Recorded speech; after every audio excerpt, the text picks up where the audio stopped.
Então vamos lá, gente.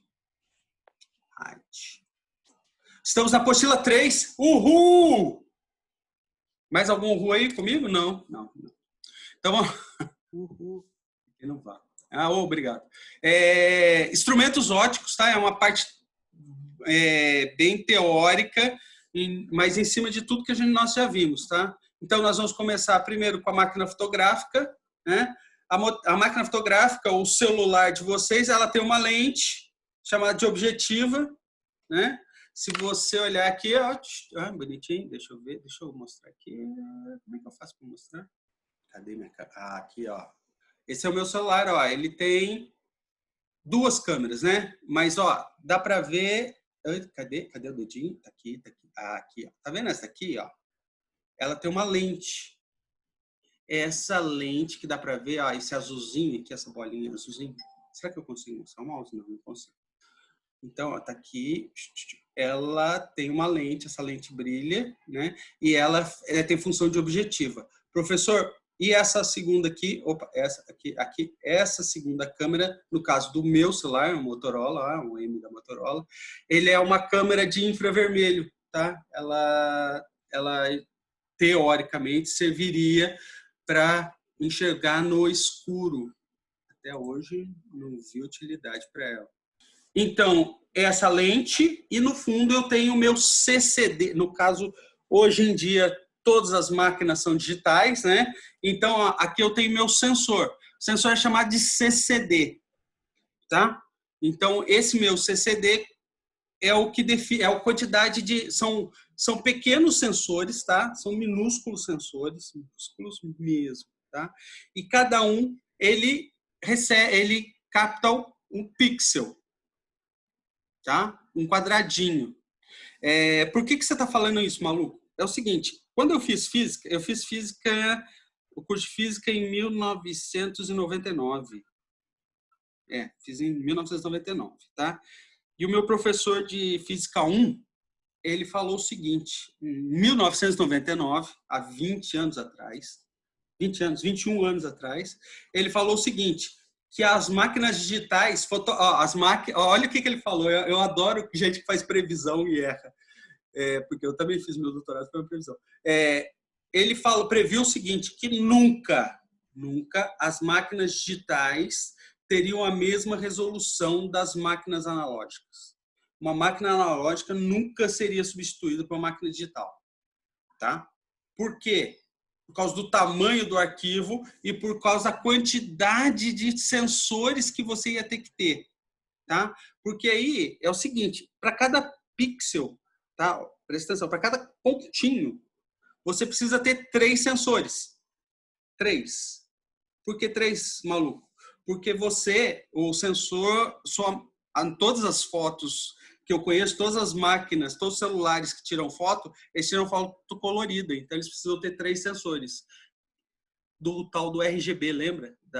Do começo do ano? Então, ele tem que ter um sensor só de vermelho, um sensor de verde e um sensor de azul. Então, são 3 pontinhos para cada ponto. Tá?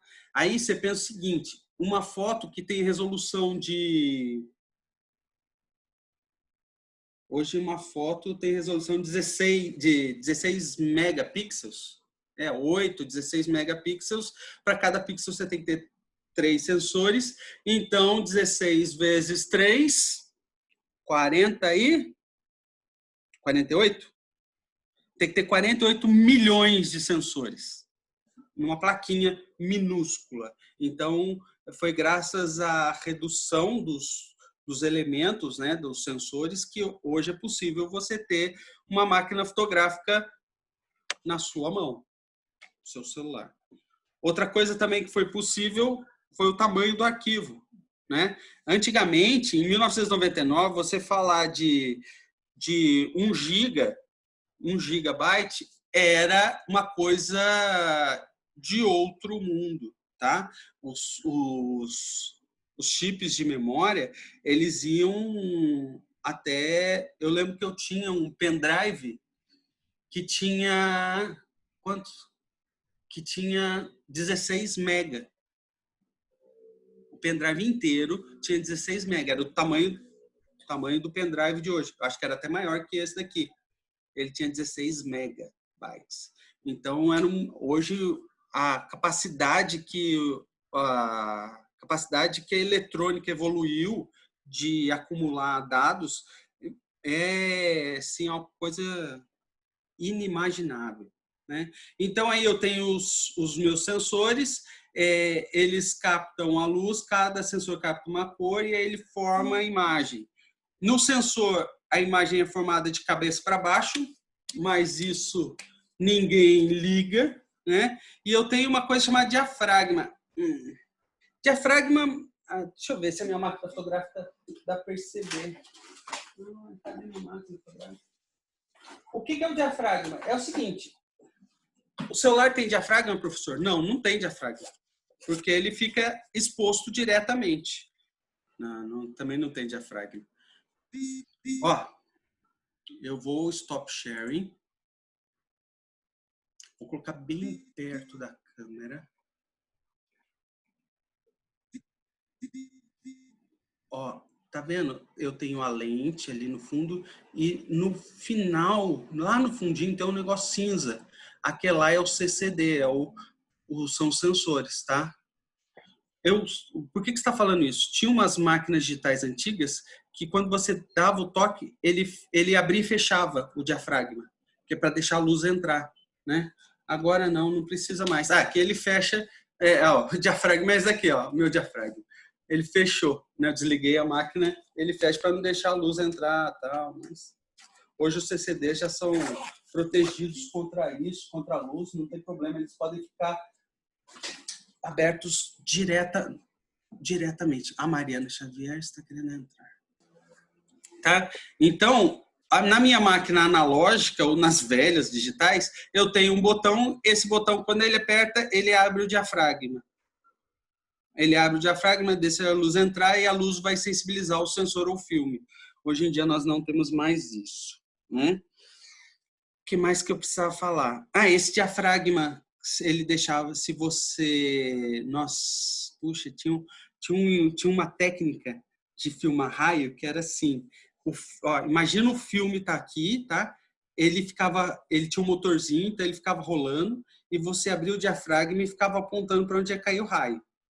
Quando caísse o raio, você fechava. Depois terminava de cair o raio, você fechava o diafragma. Aí aparecendo o raio, várias cenas do raio descendo. Pô, é super bonitinho, muito legal. Depois eu trago isso para vocês. Fico devendo isso. Vamos lá. Então, a imagem na máquina fotográfica ela é real, né? Porque ela está atrás da lente. Aqui é lente, não é espelho. E ela é invertida e menor, né? Ela tem que ser menor. Tudo bem? Professor, eu tenho um ajuste aqui, tá? Essa lente, você viu, na minha máquina ela tem um ajuste de distância, que é para o foco, tá? Atualmente, os celulares, eles têm esse ajuste automático, tá?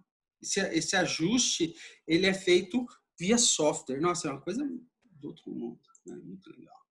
Nós temos a nossa máquina antiga, uma das melhores hoje em dia, pelo que meu colega me falou, continua sendo a máquina tem a Sony e tem mais uma outra, que é a Nikon. São as melhores máquinas digitais, né? Esse sistema de lentes é para você aproximar ou distanciar a imagem, tem vários tipos, tá? Isso tudo aqui é um conjunto de lentes, tá? E você tem ajustes de foco, tal. Aqui já é uma máquina profissional. O interessante é o seguinte: se você tem uma máquina digital, tá?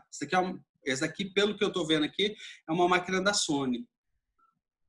Você tem essa máquina. Se você tirar essa lente custa o mesmo valor da máquina, tá? Essa máquina deve estar em torno de 3, 4 mil reais, tá? E essa lente aqui tá por volta de 3, 4 mil reais também, tá? Se você tira essa lente, você não consegue tirar foto com a máquina sem esse conjunto de lente.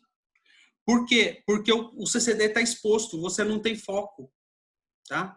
Teve uma vez, quando eu estava fazendo doutorado, a gente comprou filmadoras rápidas, câmeras rápidas para filmar raio, tá?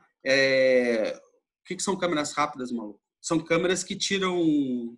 Putz, no caso, ela conseguia fazer, eu acho que em torno de 2.000 quadros por segundo.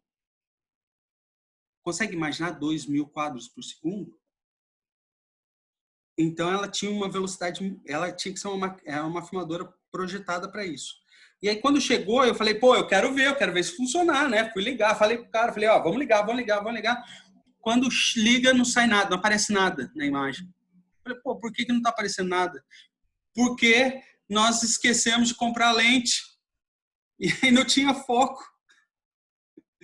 E aí, depois, fomos ver, pô, você pagou... Na época, eu acho que a gente usou... Uma câmera, foi R$20.000 e tinha que gastar mais 10.000, mais 3.000 com lente. Pô, foi um prejuízo. Mas acabamos comprando, lógico, e aí funcionou, foi muito legal. E é legal porque, tipo, vocês já viram tem um programa na Discovery que ele mostra o passo a passo, sabe?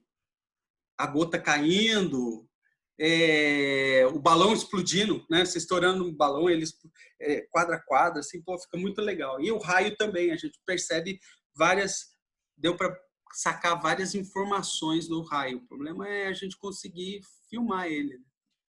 Então, normalmente, assim, no Brasil, os raios caem no verão. Então, no verão, a gente sai caçando para filmar raio. E no inverno, a gente sai interpretando os dados que foram gravados no verão. Assim que funciona a pesquisa no Brasil.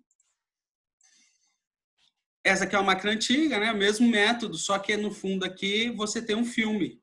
Esse filme, ele é sensível à luz. Então, quando você abre o diafragma, a luz ela atinge o filme. E depois você tem que revelar esse filme. Eu tenho os meus projetores. Projetores são uma coisa que vocês talvez não lembrem, não conheçam, mas, por exemplo, o nosso data show, tá? O data show da sala de aula. O que é? Eu tenho... Cadê o meu mouse? Até aqui. Eu tenho uma fonte de luz, normalmente uma lâmpada de alta intensidade. Esse azulzinho aqui é um espelho, tá? Mas tem algumas lâmpadas. Tem um projetor que é muito legal, que ele é no formato de uma lente, tá? Então, a luz, ela... Para quê? A luz que vai para trás, ela volta. E aí a lâmpada tem que estar no foco, né, desse espelho, para que quando ela bata aqui, ela saia paralela. Eu tenho aqui é uma película, mas no caso do projetor, é como se fosse uma telinha do meu monitor, do meu celular, tá? Só que ele não tem fundo.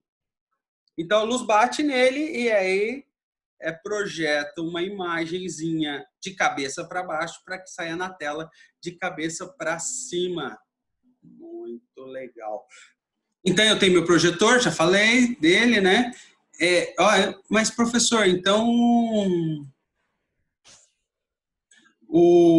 A minha mãe tem um. Depois, quando a gente voltar, se vocês quiserem, eu vejo com ela. Tem umas fotos do bebê e tal. Você coloca... parece uma fotinha pequenininha, se põe, encaixa, enrosca pra caramba, tem toda uma parte mecânica, mas tem a lente. E aí tem esse como se fosse um canhão aqui, que você ajusta, porque até a distância da tela ao aparelho muda, né? Então, para eu ajustar o foco, eu mudo a distância entre a lente e o objeto, né? Através desse canhão aqui. Ai, que legal. O que mais que é interessante? O da minha mãe era em carrossel, era um negócio redondo, né? Você põe e ele ia girando, tá? Só que o meu tio tem um que é de cartucho, então é tipo um retangular e ele só vai para frente e para trás. Acabou, você só volta. É bonitinho. Eu tenho minha lupa, que nada mais é do que uma lente convergente ou divergente? Pergunta. Não é convergente. Convergente, né? Convergente, isso. A setinha para fora é convergente. né? É uma lente convergente, onde eu tenho que pôr meu objeto entre o foco e a lente, né? Por isso que você põe bem pertinho. E aí eu vou ver a imagem ampliada e na mesma posição aqui, ó. Que bonitinho. Preciso comprar uma dessa. Eu tenho meu microscópio, só que no caso do microscópio eu vou ter duas lentes, né? Será que eu consigo ver aqui? Ah, ó, meu microscópio. Pô, gente, eu juro que eu vou fazer um exercício só para vocês colocarem esses nomes aqui, porque eu adoro aluno decorando, né? Porque, afinal de contas, física é decoreba, até parece. Mas depois eu passo uma atividade para vocês colocarem todos esses nomezinhos, eu tiro esses nomes, aí vocês colocam, tá? Só para ficar bonitinho. Faz uma prova. Olha, vou fazer uma prova com isso, que é legal, ia ser legal, hein? Bem, vamos lá. Voltando, então, ó, eu tenho um conjunto de lentes convergentes aqui e tenho a minha ocular, que é uma lente convergente, tá? Meu objeto está aqui, e aí como é que ele funciona? Ó, meu objeto bem pequenininho está aqui, e o primeiro é o meu conjunto de lentes. Então, ele vai refletir e formar uma imagem em um ponto. Aí, com a ocular, eu vou focar e aumentar novamente essa imagem. Então, tem dois aumentos, dois ganhos. Um pela objetiva e outro pela ocular. E aí, a ocular ela é móvel para que eu possa focar a imagem. O Y, duas linhas. Tá? E a objetiva é fixa, né? Mas a objetiva, aqui, ó, eu posso trocar, né? Normalmente, um microscópio ele tem mais de uma, né? Alguns mais simples têm uma só. Mas esse aqui é um microscópio óptico, tá? Eu tenho o meu espelho ou lâmpada, que é onde vai fornecer a luz. Aí a luz vai passar pela minha imagem, né? Então o meu objeto vai absorver ou refratar a minha imagem, né? E aí eu vou conseguir observar ele maior. E aqui, ó, eu tenho meus parafusos, né? Que eu vou subir ou descer para ter o meu primeiro foco aqui e o segundo foco. Aqui, né, esse aqui vai controlar o ocular. Tem uns que eu tenho outro parafuso aqui no ocular para medir a distância. Fácil? Fácil, professor. Entendi tudo. O legal é... Depois eu queria... quando a gente voltar às aulas, a gente fazer um no laboratório de química. Lá tem uns microscópios para a gente brincar com eles. Eu tenho microscópio e tenho telescópios. Telescópio astronômico. É outra coisa que eu queria levar vocês. No INPE São José dos Campos, nós temos um observatório com um telescópio, né? Aí eu conversei com o cara lá, falei, pô, posso trazer meus alunos? Ele falou, não. Falei, cara, a gente tem um telescópio, por que não pode? Por dois problemas. Primeiro, qual que é o primeiro problema? O telescópio, ele vai ver luz, certo? Então, para ele ver a luz das estrelas... Opa, o João Leonardo está esperando. Para ele ver a luz das estrelas, você precisa estar à noite, tá? Só que funcionário público trabalhar à noite é ruim, hein? Aí, quem cuidava do telescópio do INPE era um estagiário. Só que, infelizmente, cortaram a verba de estagiário, mandaram o estagiário embora. O telescópio óptico do INPE está sem ninguém para operar. Ai, que beleza, que maravilha, né? Infelizmente, então, não vou poder levá-los para ver o telescópio do INPE. Primeiro, tinha que ser à noite, né? A gente tinha que marcar uma aula à noite e depois tinha que ter alguém para operar ele. Infelizmente, não tem. Então, ó, como é que funciona? Gente, ó, aqui... Opa, volta. Eu tenho um objeto no infinito, tá? Considerado infinito, porque a distância é muito grande. Tá? Ele vai passar por uma objetiva, que também é uma lente convergente. Tá? Então, ela vai converger esses raios para um ponto. E eu tenho a minha ocular, que também é ajustável. Né? A objetiva, eu giro ela deveria girar a 180 graus, para ver o céu inteiro. Tá? Claro que tem umas limitações, não é 180, normalmente são 100 graus, né? Eu tenho do céu. ela gira, então eu vou focar em um ponto do céu, um pontinho no meu céu à noite, e aí a luz que está vindo desse ponto vai passar pelo objetivo e vai formar a minha imagem, minha primeira imagem, primeira imagem. Aí com o ocular eu vou focar ele para ver esse ponto ampliado. Ela amplia, assim. Ela aumenta o ângulo visual, mas aonde eu estou enxergando, ele amplia. Então, são duas lentes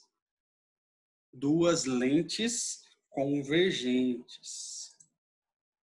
Tá? Aí eu tenho a luneta de Galileu. O que o Galileu é demais.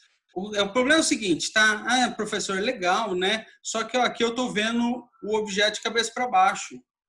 Eu não estou conseguindo ver o objeto em pé. Será que eu estou esquecendo de alguém aqui?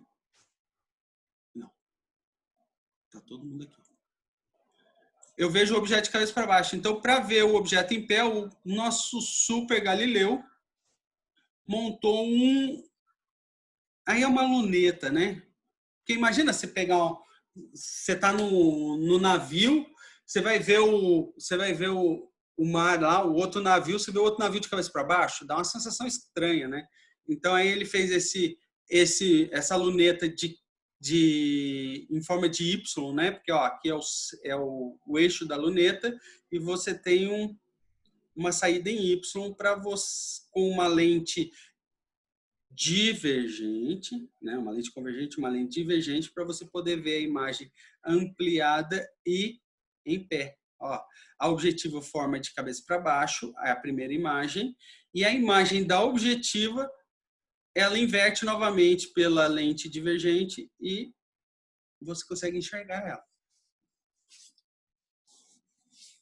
Professor, é sempre assim, tá? Então, todo exercício ele vai mostrar uma figura mais ou menos parecida, tá? E aí segue as mesmas regras, né? Você tem um aumento aqui, você tem um aumento aqui, né? No caso, o aumento vai ser negativo da primeira lente convergente, vai ser um aumento negativo, porque está ao contrário, invertido. E o aumento da segunda lente vai ser negativo também, porque ele vai ter que inverter novamente. O setinha para cima é a divergente, certo? Setinha para cima é convergente, né? Convergente? O setinha para baixo aqui, o setinha para o centro é divergente. Ah, tá, certo. E o setinha para fora aonde é que vai formar convergente. a imagem do fim? Aonde que vai formar a imagem no fim? Ó, a primeira lente vai formar esse Y' aqui. O que a pessoa vai enxergar vai ser a segunda imagem, tá? Vai ser a imagem da imagem gerada por essa lente. Então, o que você vai ver vai ser esse Y duas linhas. Ah, tá. Tá? Okay. Se você tirar essa primeira parte... Opa, volta. Se você tirar essa primeira parte, você veria a imagem aqui. Teria que colocar um anteparo para ver a imagem aqui. Se você colocasse... Então, você não vê nada aqui no objetivo. Olha que barato. Beleza? E aí eu tenho e o meu binóculo, professor? O meu binóculo, ele usa várias lentes, tá? Olha, eu tenho 3 lentes aqui. Por quê? Para inverter a minha imagem. Né? Então, a primeira ela inverte, a segunda ela inverte de novo e a terceira ela amplia. E aí eu tenho todos os ajustes para que eu possa observar a minha luneta sem inverter a imagem. Ok? Pessoal, tem a parte do telescópio Hubble, que eu acho demais. Estamos chegando ao final da nossa aula. Esse daqui foi uma viagem maravilhosa que eu fiz em 2017. A gente foi lá em Washington. Eles têm um museu missoniano, chama Museu Missoniano. É um quarteirão, praticamente um bairro inteiro só de museu. E aí eles têm o Museu do Espaço e do Ar. Esse daqui, ó, tá vendo tá vendo a bunda do Hubble aqui? Essa bunda ela tem um espelho. Ah, esse espelhinho pequenininho aqui, ó. Tá? Como é esse? Tá vendo aquele espelho? É esse daqui, ó. Ele tem um furo, né? Então a luz que vem do espaço, ela vem por aqui. Eu tenho um espelho do tamanho do furo mais para frente e a luz vem. Esse espelho ele converge, espelho convergente. Ele converge a luz que vem do espaço para esse espelho secundário e esse espelho secundário, por sua vez, reflete para o meu detector de imagem, meu CCD, tá? Aí a imagem do tio, né, para provar que eu fui, né, que eu vi, ó, o espelhão. Ó, tá vendo aqui, ó? O tio tá aqui, ó, 1,70 m. Esse espelho tem, eu acho que 1,50 m. Dá para perceber o tamanhinho dele? É um espelho de responsa. E esse aqui do lado é o CCD. O CCD dele é do tamanho de um... Cara, o tamanho dele é quase a largura de um celular. Tem uns 3 ou 4 polegadas de comprimento. Tá? Então, por causa desse CCD, ele é como se fosse... Imagina, olha no seu celular. O CCD do seu celular é coisa de 2 milímetros. Agora, imagina você pegar esses 2 milímetros do CCD do seu celular e ir multiplicando para isso daqui, que deve ser uns... Deixa eu ver. Deve ser uns 8 a 10 centímetros. Então, aqui tem muito sensor. E é graças a essa quantidade de sensores que o Hubble tem uma precisão muito grande. E uma coisa interessante é o seguinte, como ele é um consórcio, tá? Então, é tipo assim, ele tem um calendário. Então, as pessoas vão falando aonde querem apontar ele, e aí você ajusta o telescópio para onde a pessoa quer e manda as imagens para a pessoa, tá? E aí é o seguinte, tinha um tempo livre, tipo comercial. Tinha um tempo que o Hubble estava livre, que não tinha ninguém. E aí o pessoal falou, o que nós vamos fazer nesse tempo livre? Opa, a NASA, então teve um cara, um louco, um astrônomo louco lá, que chegou e falou o seguinte, todo o tempo que o Hubble estiver livre, a gente vai apontar para uma região do espaço que não tem nada. Tá? Então, com um telescópio óptico, a gente tem uma região no espaço, uma região no céu que não tem estrelas. Então, eu vou pegar essa região e apontar o Hubble para ela e ver o que acontece. Aí os caras falaram, você é louco, cara, não vai ver nada. O Hubble não vai ver nada. Só que como ele tem bastante tempo livre e ficou muito tempo apontando para essa mesma região, eles encontraram, eu acho que até hoje eles encontraram 100 mil estrelas nesse ponto escuro, graças ao Hubble. Mas Muito por que legal. não conseguia ver a luz, então? Nós não conseguimos ver daqui, da Terra, porque já não tem precisão, não tem a precisão que o Hubble tem, entendeu? Como esse... Aí é o seguinte, professor, o que muda, então? É que esse CCD aqui, ele é muito, além de ser muito sensível, ele tem uma precisão muito grande. Então, eu consigo ver além do espaço, eu consigo ver a uma distância maior. E aí eu consigo identificar estrelas, galáxias, nesse que pra gente aqui na Terra é nada, não tem nada. Né? Eu gosto de uma imagem, eu não trouxe, tá? Mas quando eu fui lá, tinha lá a foto do universo observável, tá? Foto do universo observável. Então ele tinha um tamanho.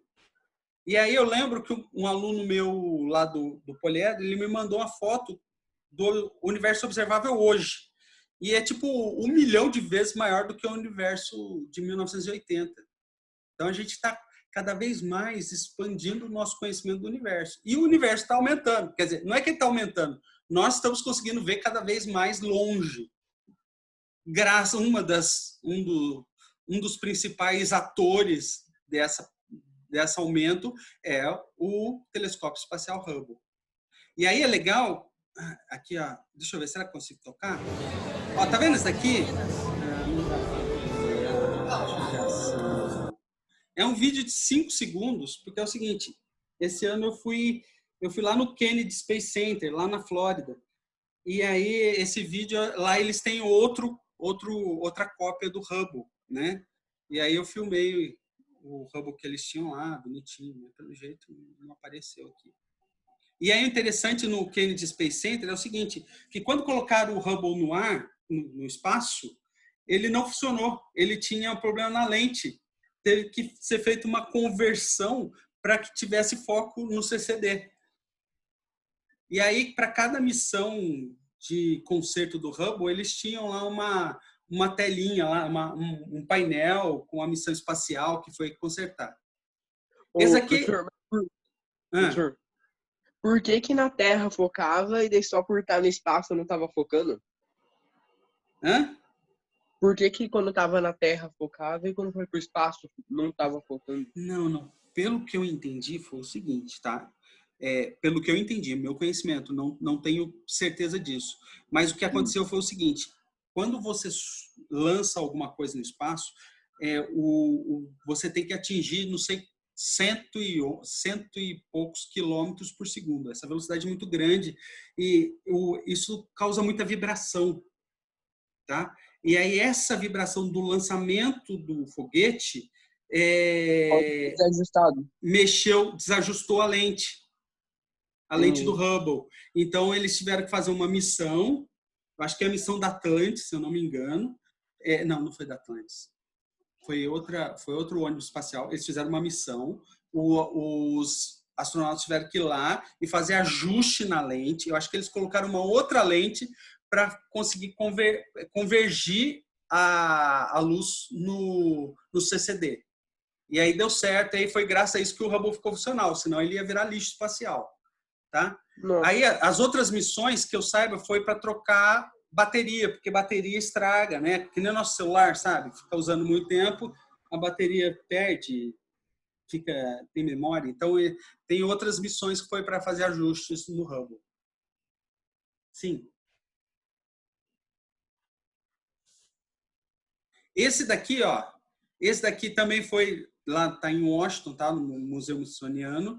Esse daqui é o outro telescópio espacial. Esse daqui é o Chandra, tá? Ele só capta raio-x, tá? Ele tem uma abertura pequena aqui, ó.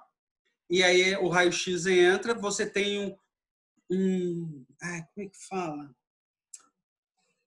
É como se fosse uma tela, tá? Uma tela com uma grade de milímetros, não, menor que milímetros, micrômetros de risquinhos que fazem a difração do raio da luz e aí reflete para o meu CCD.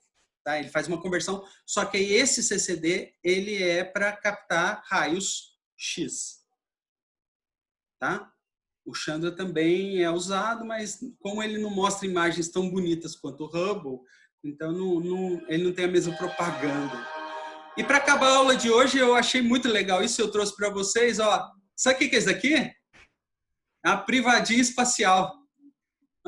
Astronauta também faz necessidade, gente. Eu achei legal por causa disso. Ó, aqui você tem o buraquinho que ele suga, né?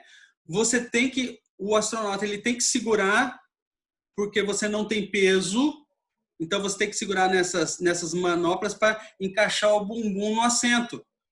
Porque se você não encaixar o bumbum no assento, o cocô vai sair boiando aqui para fora.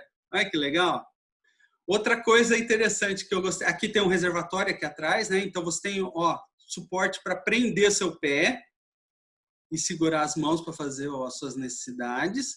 Tem um botão para dar descarga, né? Que é um aspirador de pó, que é como se fosse um aspirador, né? E ó, tem esse tubo aqui. Esse tubo aqui. Ele fica sugando a bunda da pessoa? Não, você aperta o botão para ele sugar, né? Sugar, né? Só que a pressão é baixa. E tá vendo esse cano aqui, ó? Esse cano aqui é o mais engraçado.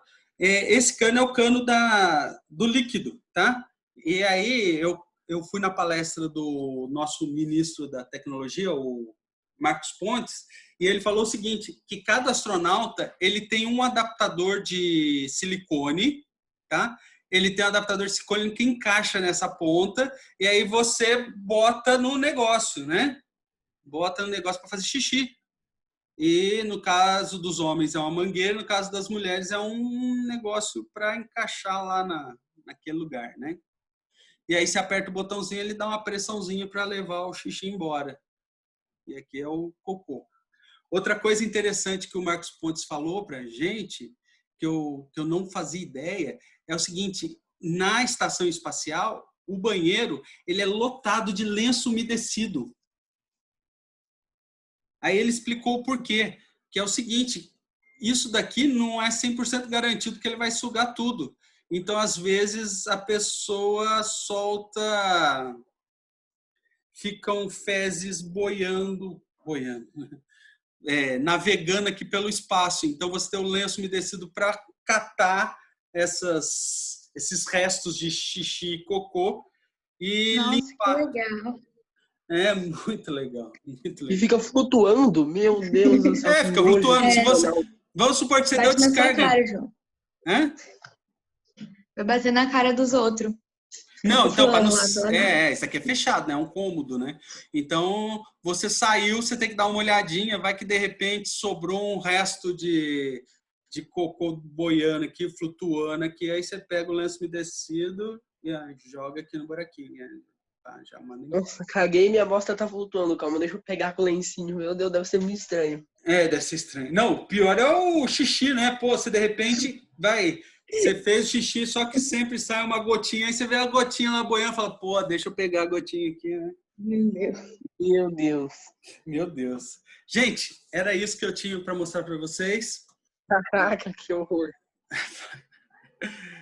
E que horas são? 10 horas. Agradeço a participação de todos.